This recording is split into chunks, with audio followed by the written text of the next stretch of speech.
Good evening, everyone. My name is Abhishek Chanda. I'm a professor of economics here in India. We have gathered here today to discuss the book by Ms. Kamlesh Kapur, Partition, a Legacy of M.K. Gandhi. So this is the second meeting of this series. The first one we had previously was on the book itself. Today we will be discussing certain chapters, certain parts of the book in more depth. So over to you, ma'am. Okay, I'll find the okay.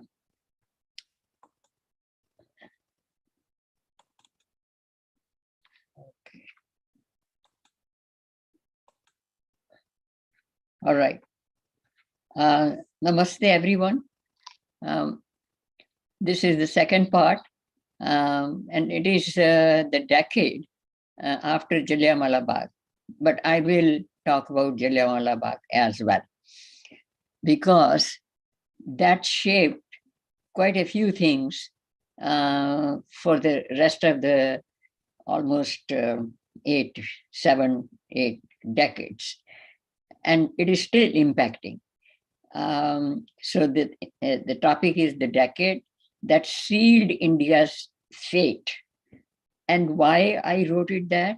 Because in these 15 years, whatever Gandhi was going to do, or whatever his focus was or agenda was, whatever his approach was, that was extremely clear cut in these 15 years.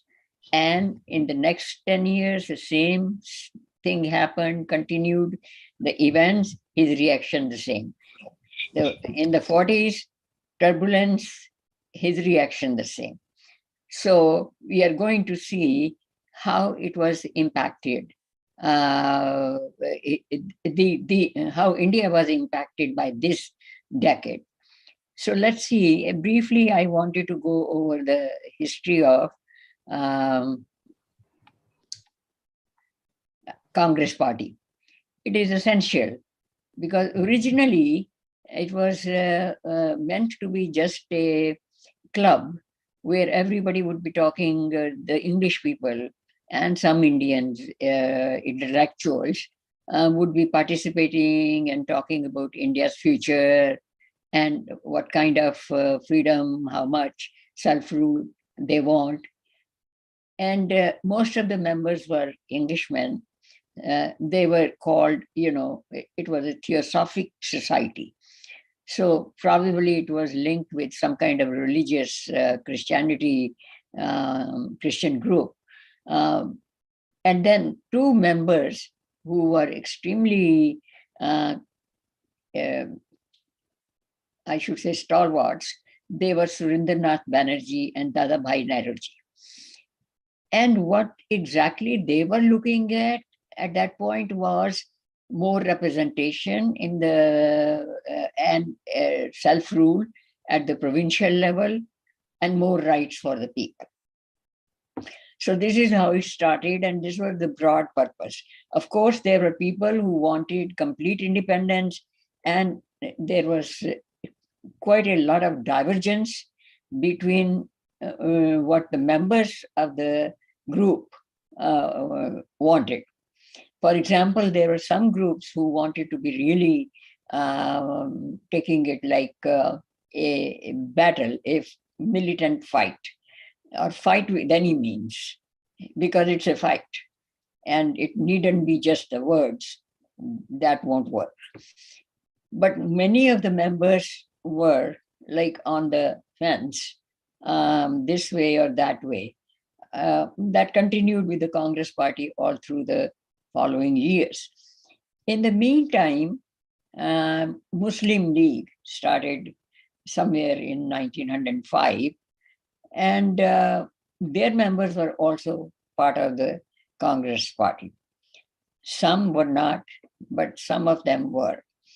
And this is how the whole first decade of the 20th century was. The scenario was that Congress started the movement, or joined the movement, not started, sorry.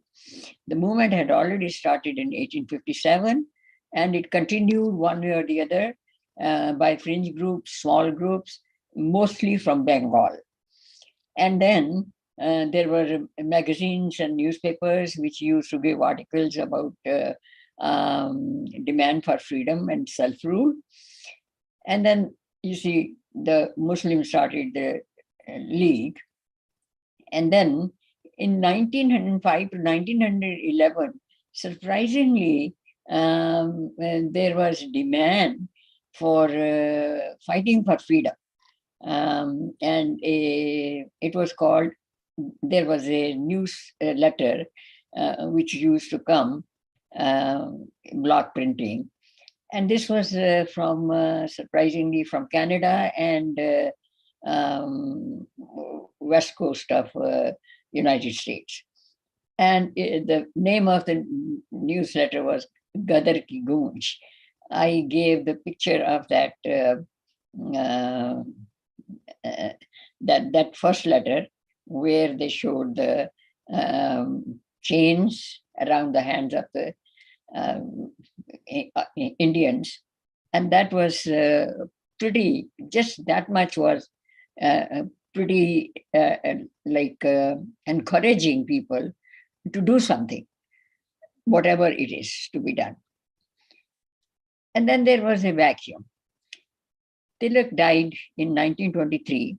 Savarkar left the scene. He was arrested, I think, 1911, and he was sent to Kalepani, which was exiled to Andaman, in very severe, harsh labor imprisonment, solitary confinement. And now, who were the members of the Congress party left? They were all like, except Lala Lajpat Rai and Tilak. There weren't like stalwarts who were in the forefront. And that is when Gandhi arrived. And by 1920, he filled the vacuum. Now let's go back a little bit to 1919, what was going on and how oblivious was the Congress party or any of those Indian freedom fighters about the current actions or the day-to-day rules which were circulated by the British government. And that is why the massacre became such a horrific event. So what happened was, the background was that there was after the war was over, Rowlatt Act was passed, and that act was that more than 5 people cannot assemble, and they will be arrested.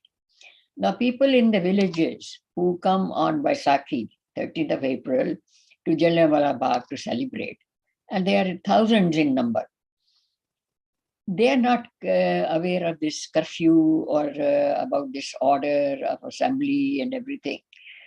And they came in as usual. Every year they came to celebrate the Vaisakhi Day. And so, and the English government, Dyer, actually, General Dyer, he took extreme measures. He closed, out of the 6 gates, he opened only 2 gates. And there was the police all around on the fence in a semicircle.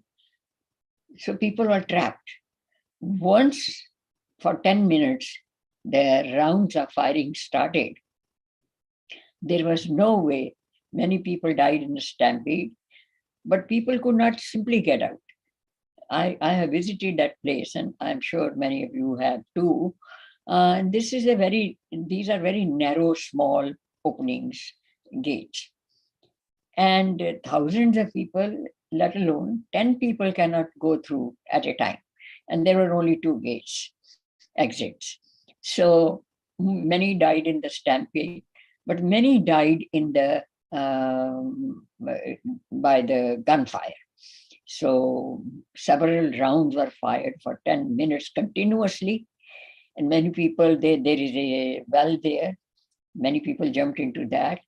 And then some people from the police came down to the well and started firing in the well.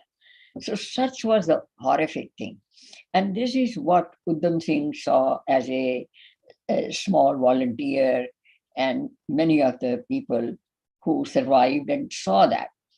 This is what became the divergence that we cannot fight with simply words, demands, and begging for freedom.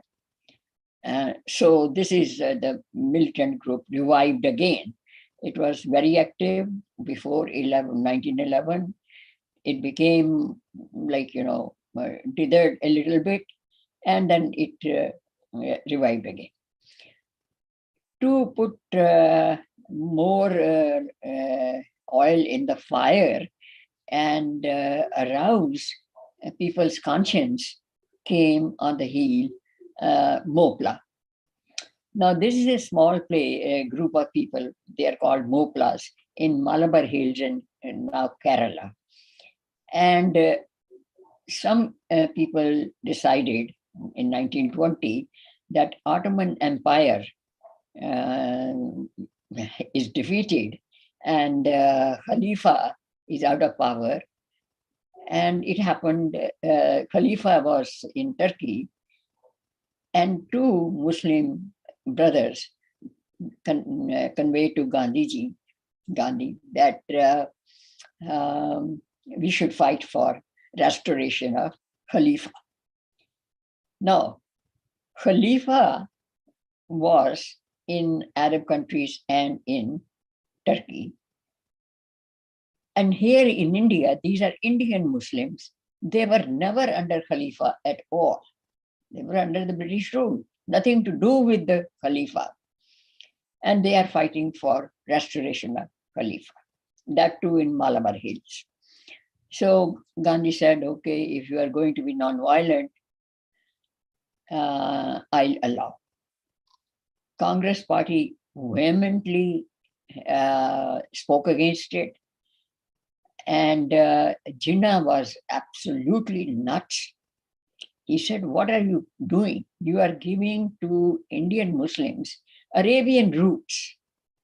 Now, this is the crucial point when there is a clear-cut seeds of separatism are sown. The Muslims think they are the direct descendants of Muhammad, and Khalifa was their head. They were not under any empire or any king. And the whole thing snowballed in a very different way. This is where the divergence. So Jinnah opposed, Motilal Nehru opposed. All these people were bypassed because Gandhi said that freedom can wait, but Khalifa has to be restored. So this is this part I wanted to highlight, because what was the importance of freedom movement or complete independence in Mahatma Gandhi's agenda? Gandhi's agenda was Hindu-Muslim unity, and then his agenda was non-violence. Now the violence erupted in Mopla, and it continued for 3-4 days unabated. The British watched and did not interfere. Gandhi never visited, in spite of the fact that many people asked him to go. He did not visit. In fact, he justified the violence. First, he said, when a mighty oak tree falls, the earth shakes. And this was such a laughable thing that the tree fell down in Turkey and the shaking is happening in Malabar, which has nothing to do with anything. And then he said that, it is the religious sentiments which are hurt, and therefore people had to do like that. So this was a justification. Why I'm laying stress on that? Because in the rest of the book, and of course in the rest of the 100 years, this is exactly going to happen. First, he denied that it happened. There was no militancy, there was some ambush between the landlords and the tenants, and the landlords were Hindus, and the Muslims were being oppressed, something like that. So that silliness did not uh, gain any traction. So then he said that, yes, violence happens when people's sentiments are hurt. Okay. That did not wash. Then he justified with some other way that it has nothing to do with religion, but it was economic kind of struggle against oppressive landlords. So this went on and on for 3 days. His articles, numerous article statements came. He himself never visited the site. Annie Besant, she went there and she wrote a very nasty open letter to the Congress Party and to address to Gandhi. And that was a pretty nasty letter that what is going on, you should go and see. So many, 3,000 people are said to be, injured and killed. And then there was a talk with some Maulana Mahani, and that it was justified, and Gandhi said justified. When the British entered, on the fourth, fifth day, when the British entered, only because some Parsi ladies were disrobed, and the British staff was, including ladies, they were attacked. That is when the British entered and suppressed. When that happened, many of the Muslim culprits, they were taken in the, they say, cattle trains to different type of different places in the prisons. And Gandhi again vehemently opposed this action by the government. In fact, he said we should start a non-violent movement, satyagraha, against this barbaric treatment of the Muslims sent in windowless, airless train. And there's a whole lot of talk, letter exchange between the Maulanas and Gandhi, and then between Gandhi and the Congress Party, and between Gandhi. These are so many details. I mean, one can write a book just on that. It was so much was spoken and nothing done. That is the crux of the whole thing. That all through the next 3 decades, so much was spoken and nothing concrete was done in any direction, in the direction of joining the nation together, the country together, welding them, different groups, ethnicities, or by way of freedom. So that is when the Ghadar party came again, that without taking up the weapons, we cannot be winning. This is not a winning strategy. So in 1920, again, there was this, he assumes a leadership role in 1924, and his baggage was, he carried this baggage, Hindu-Muslim unity, non-violence, and selective use of non-violence. In other words, Hindus have to be non-violent, and the rest of the people, let's be fair to them, it is their religious sentiments. So this policy of appeasement of Muslims continued, and Gandhi himself, was responsible for sowing the seeds of this separatism and giving in to Muslims' demands, in spite of the fact that many intelligent Muslims themselves didn't want it. So in 1920, when the Nagpur session happened and Jinnah came on the stage to oppose all this, he was not even given the chance. Why? Because the moment he started, he said, Mr. Gandhi. And all the Congress members, they booed him and literally pulled him out of the stage because he called Mr. Gandhi and not Mahatma Gandhi. So he was so insulted. He said, this is not going to work. I cannot be working with the Congress party. He still was with the Congress party, but he was not, he was disenchanted. Then came this, he became the sole representative of Congress in any negotiation, in any decision at top level. So at that point, many people, again, they were not militants. Motilal Nehru and Chittaranjan Das and many others, they made their own party, Swaraj Party.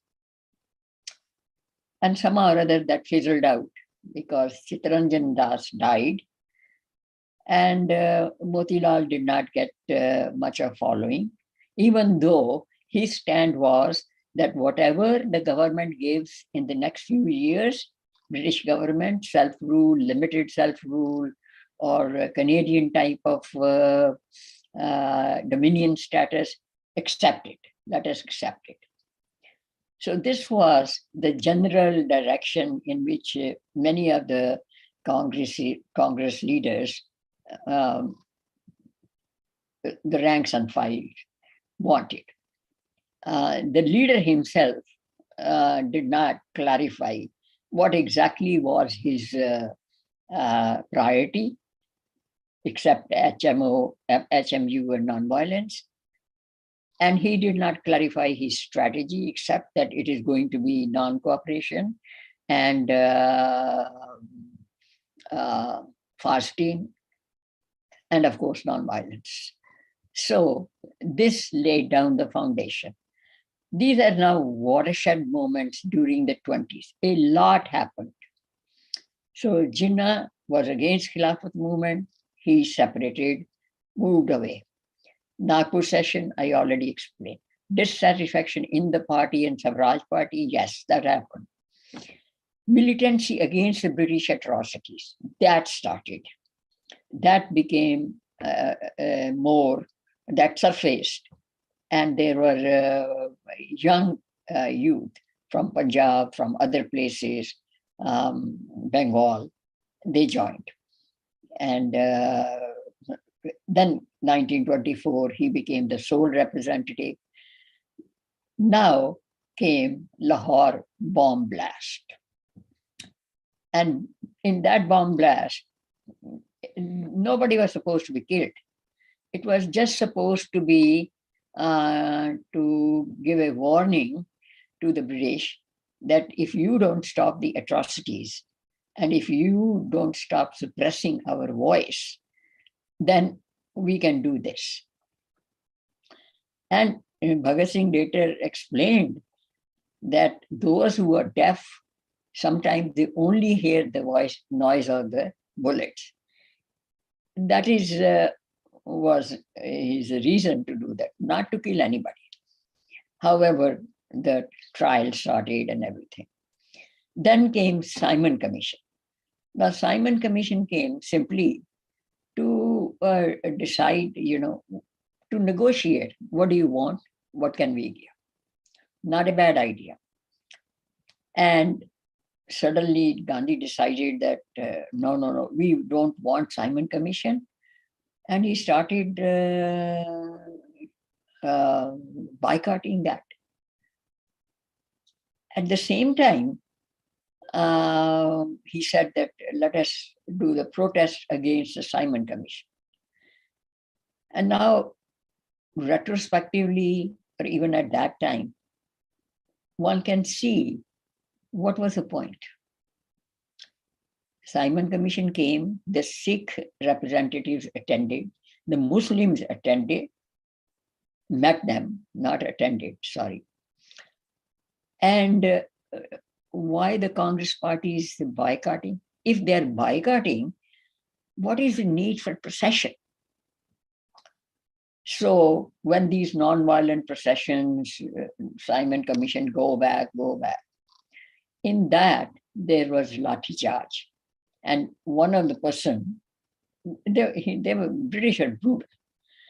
And partly the reason of this brutality was that we are offering you one way, the other way. We want to listen to you.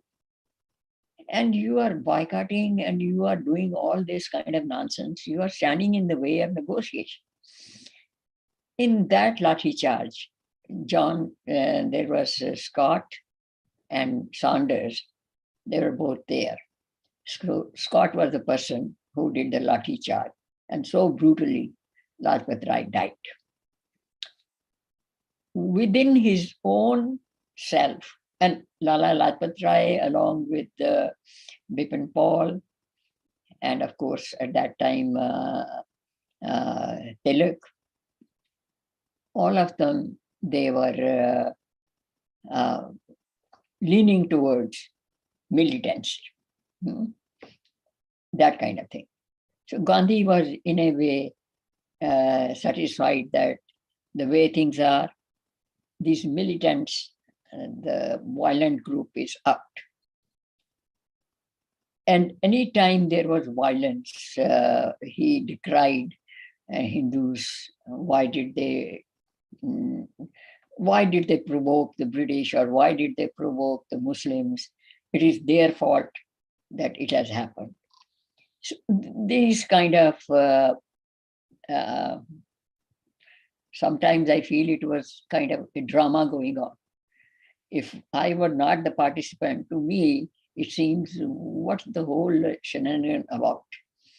So it was a jam-packed decade. It decided the line of action or the line of non-action, lack of action, and agenda, and lack of strategy for the next 20 years till transfer of power came. So now came the round table conference. Again, Gandhi said, we are not going to participate. We only want Puran Swaraj, which literally means complete independence. And this was a digression. And everybody was surprised. We never talked about that. We were talking about maximum self-rule and dominion status. Why this? Now, this made Gandhi feel a little put off and little let down. And anytime Gandhi felt that way, that his Mahatmaship is in danger or his stature is not as prominent anymore, he would divert. Suddenly he started salt satyagraha. What is the relevance of salt satyagraha? It was one of the minor things. British were raising taxes on everything, on the cotton, on the lagan, on the farmers. Everything was oppressive. Why this particular business of salt? Okay. Now, contrary to the popular belief promoted by the film Gandhi, there was no lathi charge. The march was peaceful. Gandhi walked, other people walked, went to the ocean, made some salt, came back. Nothing happened. The government used no violence, and they did not even stop them. Then Gandhi decided that this is not enough. We should march and go to the salt factory, and we are going to destroy the factory, or we are going to boycott the making of the salt there.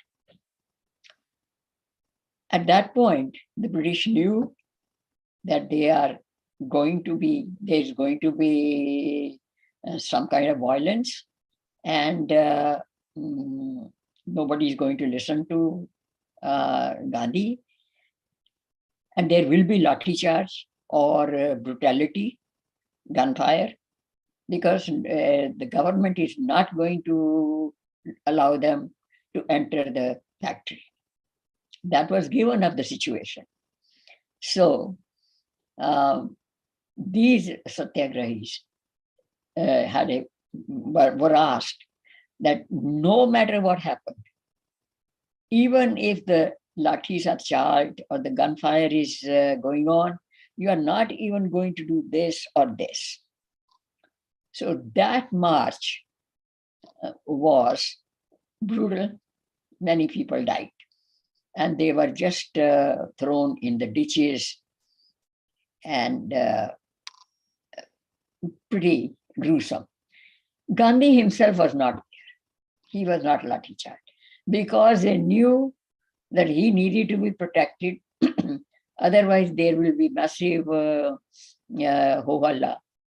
noise about Gandhi being lathi charged.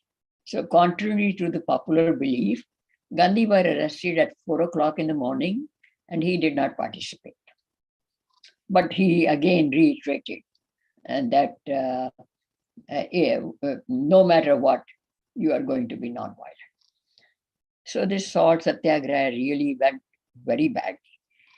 Again, this is where we are seeing that nonviolence cannot work in a violent world. And in any meaningful dialogue, Gandhi did not have a clear direction how to go. He either avoided, walked out, or plainly boycotted. So, how he handled this is the test of nonviolence now. Jallianwala Bagh. Did he really go there?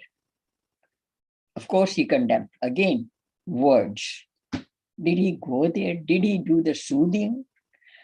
Did he ask the government to give some compensation to the people? No, nothing of the sort. Mopla. I explained how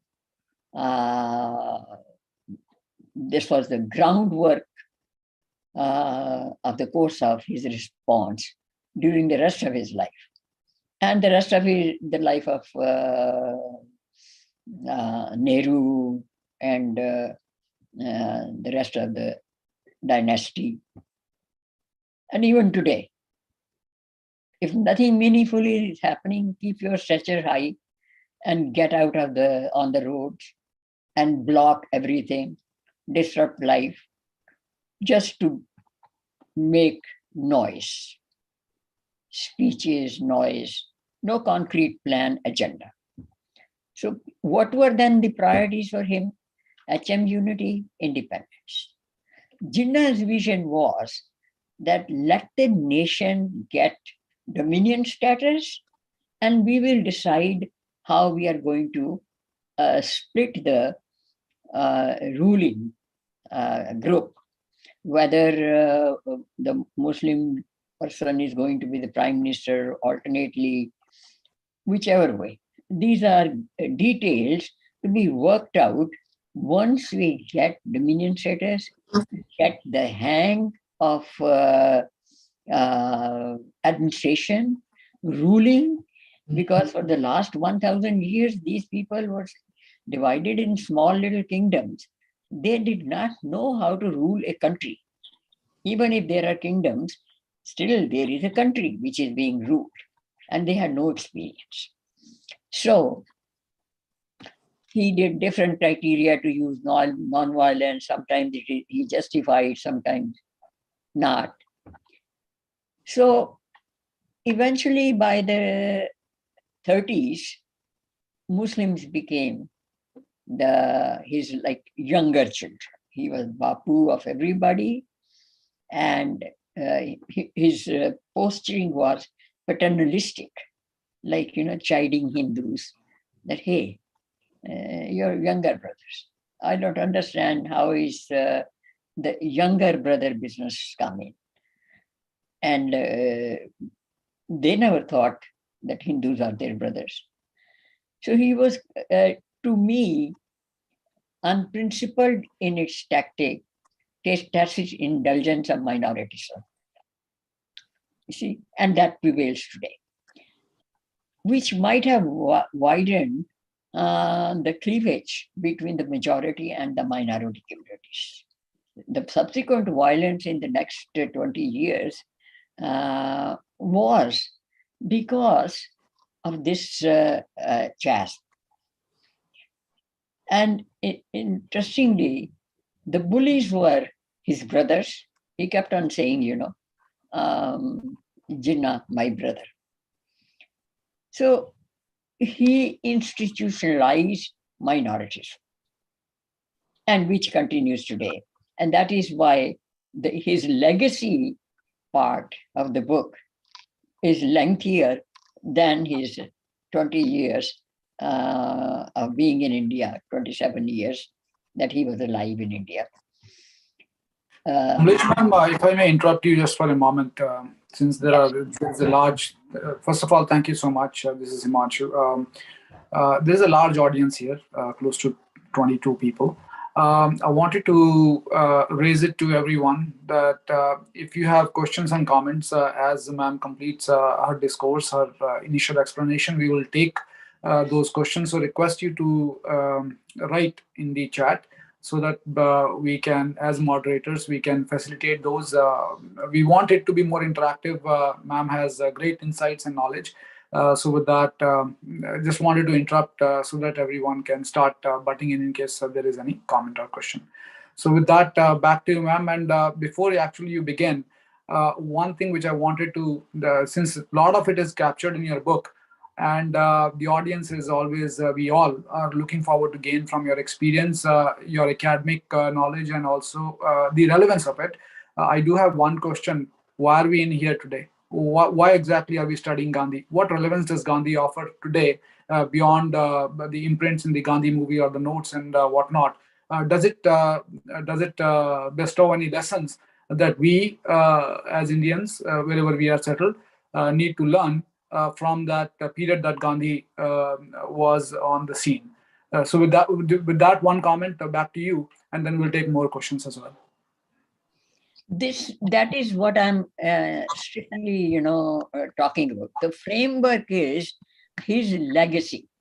And I am reiterating again and again that his philosophy laid down the foundation of what is happening in India today. We are exactly at the point in India at this particular moment as we were in 1946. When the Noakhali was happening, when Hindu processions were attacked, when Hindu temples were destroyed, when Hindus were attacked, when massacre was going on, and women were raped, all of that which is happening today by ethnic minorities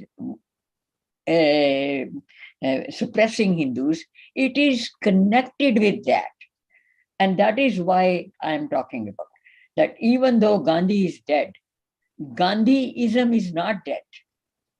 Gandhiwad is being used as a weapon to destroy the heritage. And there are only 2 slides left, and I will give you a quote from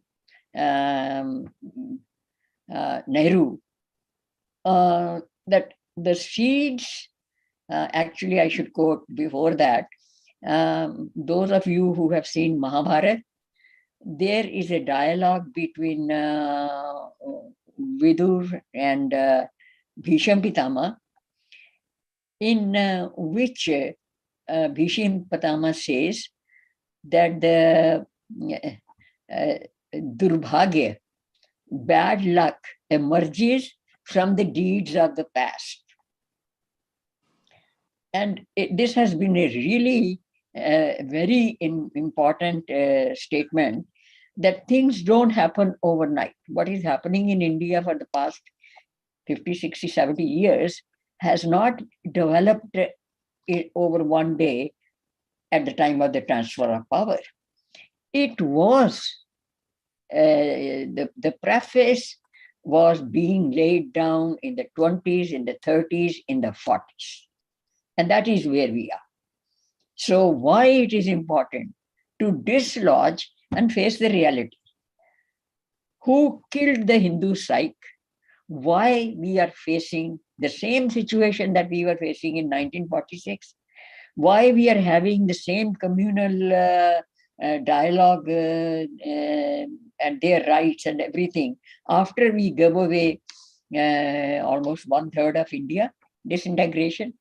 If disintegration was to solve a problem, then it hasn't solved. And why has it not solved?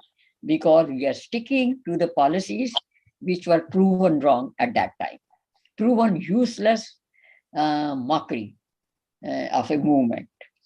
So he changed the verses of Ram. And this is how his connection to Hindu philosophies. He said that I am a Sanatani Hindu. He was not a Hindu, and I don't think he read even Bhagavad Gita clearly. Because in Bhagavad Gita, Shri Krishna doesn't tell Arjun, go back home because you are grieving. They are your brothers. They were their brothers. No, you fight for a cause, and fight has to be nasty. Anyway, he changed the verses of Ramdhun.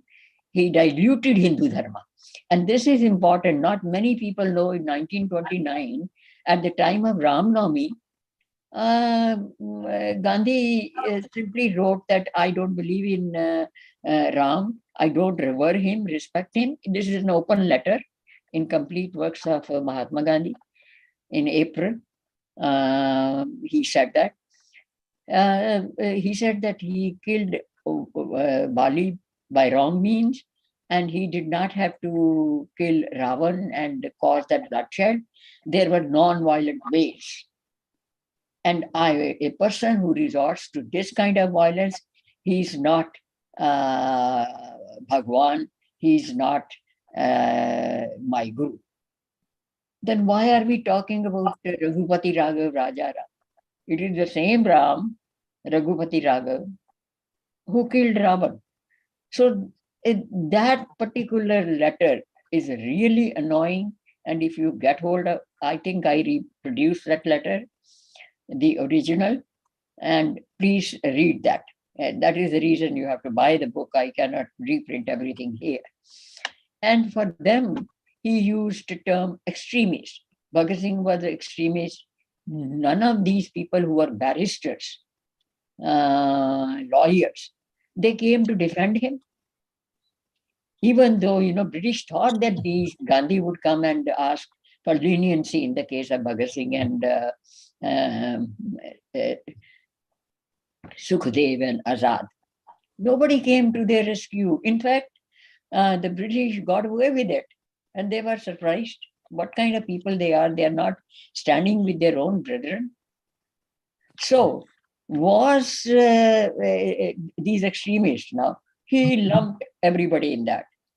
Guru Gobind Singh, Savarkar, Bhagat Singh, and everybody, Khudiram Bose, and a whole list of them, they were militant extremists. This is very annoying. These are the people who sacrificed their life. And what did Gandhi do? Did he suffer anything? No. Speeches, speeches, speeches. 92 volumes of speeches and articles. I looked at it and I was absolutely flabbergasted. What to read, what not. So he was continuously scolding Hindus and his flip-flops, that now he wants to participate in roundtable conference, now he doesn't want, now he is opposing the war, the British wars, now he's asking them, we are not part of your violence. These flip-flops continued all through the subsequent decades and in that very decade.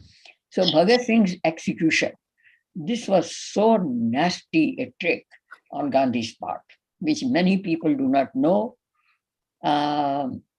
Bhagat Singh's execution was coincided with the Congress session, and people were coming from all over the country for the annual session. So Gandhi requested the executioners and the governor of Punjab that execution should be done a day earlier. Executions never happen in the morning after sunset. So the warden was surprised, the executioners were surprised. Why are we executing him during the night time? The order came late. And the next day, 8:30 was the time. Why we are killing him, executing him now, without telling his parents and his family? But anyway, that is another extremely unforgivable action of Gandhi. I don't know where his conscience was, that for the session, he let go of common humanity. So it has never happened again in the British rule where the executions happened at night time. And this was singularly Gandhi's orchestration. So accepting Gandhi, the game plan of each player was almost clear. Jinnah knew what he was going to do, and he was hobnobbing with the British. British knew what they are going to give, if they are going to give. And common people said that whatever Gandhi says, you see, he started a cult. He was a cult leader where nobody can question. So important goal was, to me, it seems, that he was maintaining his stature. His agenda on any given day depended on his obsession. How will it affect my Mahatma Shiva? So that is where I think I should end and stop here. Thank you. First, again, thank you so much for walking through. We've received a question from Samir ji, who's on the call. And the question, I'll just summarize it, that what can be done to expedite the process of fading Gandhi? It is happening, but how do we expedite it? Well, I'm looking for answers myself, by the way. And in the epilogue, the last 10 pages, I have mentioned the way out. And with great difficulty, I put down that one, the way out. What is the way out? You see, when something is under control, you have one snake, you can kill it for protection of your life, your family. But when the snakes are everywhere and they are out in the violence and they have been tempered as if every day is a Nag Panchami and these snakes have to be offered prayers and milk. And this is what the government has been doing year after year, decade after decade. And Hindu revivalism, Nehru's first sentence when Somnath Mandir was to be, the groundbreaking ceremony was taking place, and Nehru said that we cannot build the temple. We will not allow the rebuilding of the temple. Why not? He said, because this is going to lead to Hindu revivalism. These are the exact words of Nehru. And now we are, after 100 years of bad policies and despicable decisions, we are figuring out where we lost the needles. So something can be retrieved, and we should. But most of it may not be retrieved because Hindu psyche is not yet aroused. 1 or 2 persons, like me, and I don't even matter in the scheme of life anymore. our blood may boil, and some other people. And they are intellectuals. But generally, people are happy that, hey, life is going on. India is making progress. India is making progress. But are we independent? Is a Hindu independent taking the procession, celebrating his or her heritage? If he's not, then the game is lost. We are checkmated. After the checkmate, I don't understand what are we asking for.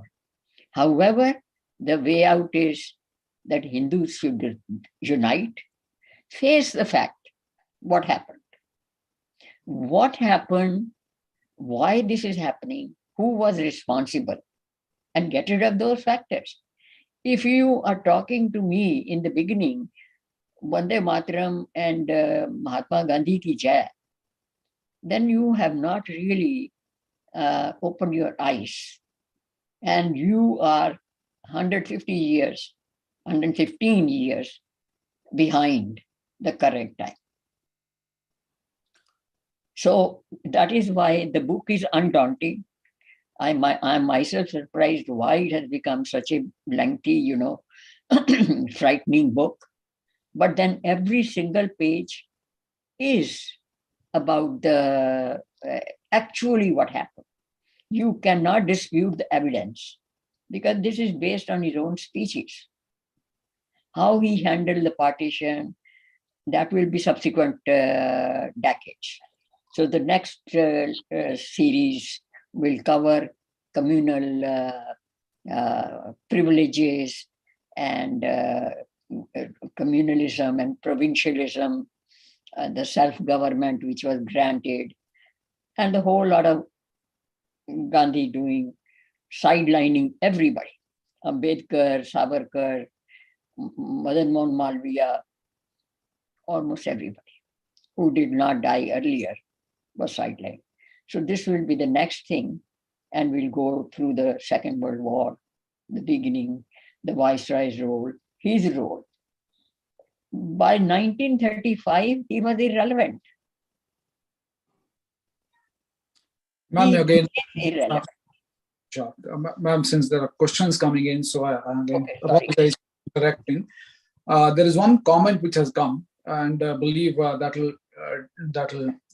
be good to see your feedback on it. The comment is about Modi and RSS, and the comment is, it is coming from Gayatri Ji, that they become neo-Gandhians and neo-Ambedkarites, which is a bane for Bharat. How much do you agree or disagree with the current dispensation and the current ruling, whether it is BJP led by Modi or the organizational support from RSS? Well, RSS, most Hindus, in the words of S.R. Goyal, he wrote a book, Hindus Under Siege, and he wrote several other books. His quote is interesting. And that quote is, Hindus, when they are in the presence of Muslims, and when the Muslims are able to say that Mahatma Gandhi said that all the religions are the same, and they come out of the prison and they say, we learned a lesson, all religions are the same. So that mindset is there, and Modi is no exception. That part I really admire him. That's something which was, we were in the deep down in the sewer, and he brought us on the surface. But then the domestic violence that is going on in Punjab and in Bengal, that could have been avoided if you had taken to the strategy of Indira Gandhi and Nehru. Nehru, every day there was any crisis or possibility of separatism, violence, he would declare president rule. 356 article is meant for that. If there is a Gunda Raj in a province, 356, the president rule. So right now, 4 states should be under president rule. And then if you are saying that we are not going to oppress our own brothers and sisters, then you don't know your enemies. You may know your allies outside. You may not know your enemies inside. And 10 years back, a very eye-opener book came, Breaking India. Rajiv Malhotra wrote that. And now he has again written after 10 years, 12 years, the second book, which is a sequel of that, Snakes in the Ganga. So we should read those. I read both of them, the synopsis of one, and the other one I read every single page.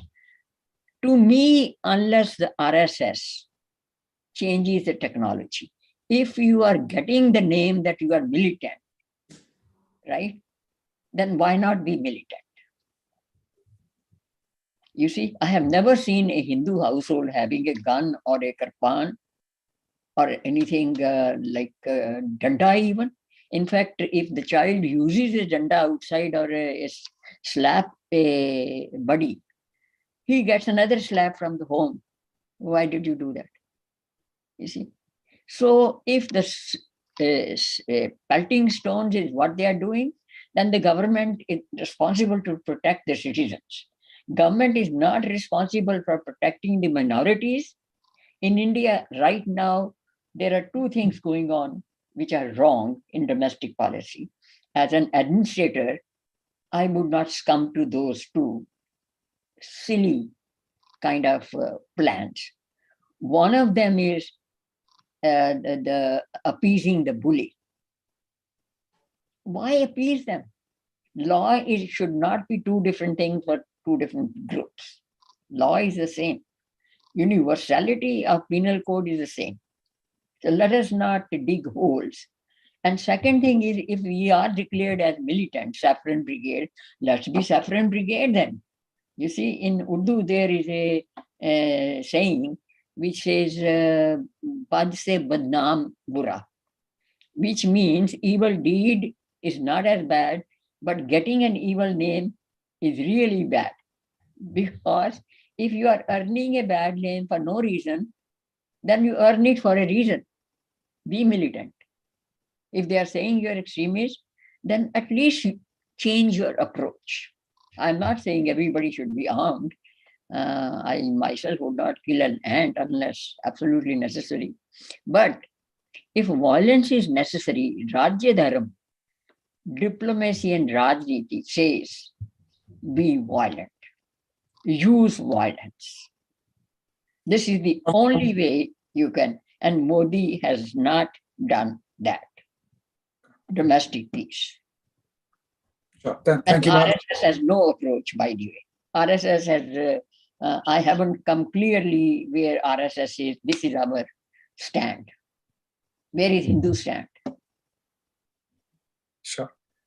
And ma'am, I'm keeping a time check. We have about 2 minutes left for an hour session. So there are 2 comments or questions. One is a comment which may look simplistic, but may have broader repercussions. The comment is coming from Chopra ji saying that expedite the process of removal the Gandhism or Gandhi, remove him from Indian currency. So that is one comment or question. And the second one is there are some, and that would be the last for the day. There are some who argue that Gandhi had a role in curbing Ambedkar from making a separate nation for Dalits. So can you please comment? So these are the last 2 ones, please. The first question is Gandhi's image on the currency. That's right. His laughing face laughs at us that even I'm dead, but I'm making fools of you people. And that should have been done long time back. That demonetization should have been gotten rid of Gandhi. But again, Modi has a special reverence for Gandhi. You see, I have really great difficulty swallowing that attitude. And the second, that should have been done. I agree. And the second is, what was the question? Let me repeat the second question. Ambedkar was one of the greatest patriots and clear-headed person. And please do not go by his one book, Partition. It is about partition or no partition. There is one book he wrote in the 30s. He was a Dalit, and he did despise caste system because he did not understand what caste was. And even today, Indians don't understand what caste is. So, and who started it? So he was against that. But he was never against bifurcating, trifurcating India. He was never in favor of minoritism. He never wanted Muslims in India. He was the person who wrote a long plan. Please read that plan, what Ambedkar said. He said, point one, there should be complete exchange of population. No Muslims here, no Hindus there. One.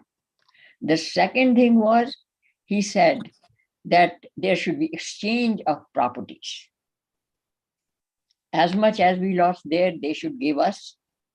And as much as the Muslims lost, we give them. No extra benefit, 55 crores or 75 crores, or waters, Indus water treaty, and stuff like that. No favors.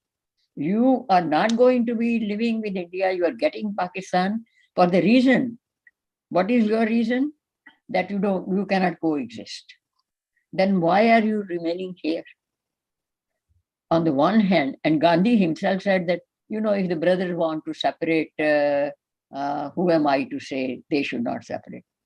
India is not his property. It is not his ancestral heritage. And we are not his children. That he is distributing the properties, dividing. And what kind of logic is that? That when one brother separates, goes away, he gets his right of property, his share of property, and then he says, you raise my children in India. You see, Ambedkar was very clear-headed. He made a list of atrocities in the 30s that the Muslims have done, and Gandhi has ignored. And he was clear-headed when the constitution was made. He said, this is not going to work. It does not have a Hindu traditional base. This is modeled after some outgone ideas of British, so it won't work. So people have not read the sayings of Ambedkar. He resigned, by the way, as law minister when he was giving 370 to Kashmir. So we mistreated Ambedkar, we mistreated Savarkar, we mistreated Rajinder Prasad, we mistreated, what is his name, Vallabhbhai Patel. Literally killed them, killed their voice, killed them. So now it is for the younger generation to figure out completely what are we going to do. A, this, B, this. And if you want to skip the whole book, read the epilogue where I have laid down my plan. Okay. It may not be the younger generation's plan. Sure. And thank you so much, ma'am. We are 3 minutes over our 1 hour slot, but for the awareness of the audience, this is a weekly session that we are hosting with ma'am. And the next one is due October 30th. We would look forward to and apologize for one question that has come in. We couldn't take it, but we will be taking that. No, you can. I can take it if you. I have no problem with questions. Yeah, but we have to maintain the sanctity of the time. Otherwise, this goes on. With that, I would request your availability next week, ma'am, and for all the participants. So we look forward to meeting again and hearing from ma'am. And also, we will, again, ma'am, if you don't mind, we will have, let's say, 30 minutes of your session or your description, and then we'll take questions. It seems that there are many questions which keep coming, and people have a lot of questions. All of us do. So we would rather like your thoughts on those questions, and I'm certain that the book will be read by all of us. So with that, thank you for your time today from all of us, and looking forward to speak with you next weekend. Thank you very much. I'll stick to 30 minutes.